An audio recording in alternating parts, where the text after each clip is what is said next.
कौन है? गरीब और अमीर की रोटी का मालिक कौन है? सुभान अल्लाह बाबा जी की ज़बानी सुना लिखोरे इशारा करके दस रही अल्लाह ताला जो मालिक के राजा के साधक है सब निकालने वाला है गफूर रहीम शुक्र और मेरा हाथ है जो अल्लाह ने राज देता है तस्बीह नमाज कुरान पाक दुआ मंगदा है खैर मेरे हजरत वाले साहब ऐ सीधा हाथ जो अल्लाह की रात देता पुत्र है पुत्र तस्बीह नमाज कुरान पाक दुआ मंगदा सच्चे हाथ दे नाल बिस्मिल्लाह थोड़ा ये ऐसा बात तो आगे देंगे बिस्मिल्लाह पढ़कर कलम को उठा लिया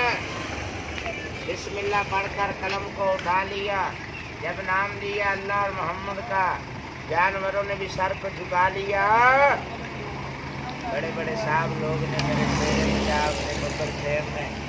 आज पीछे भी मौलवी साहब ने बड़िया दुकाना वाले हाफिज साहब ने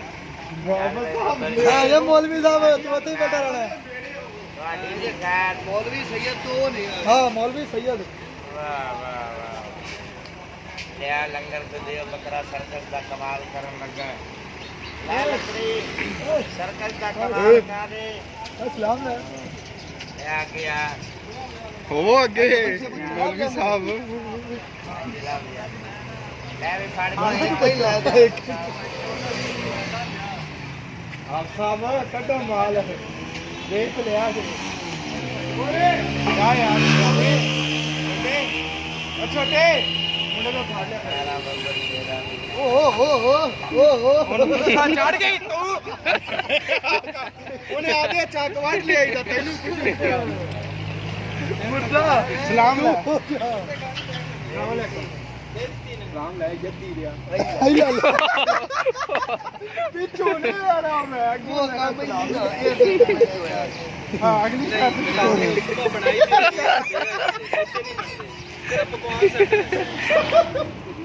ना कर ओले गुस्सा अंदर है ना सलाम ले भी चटांग नहीं ले बाबा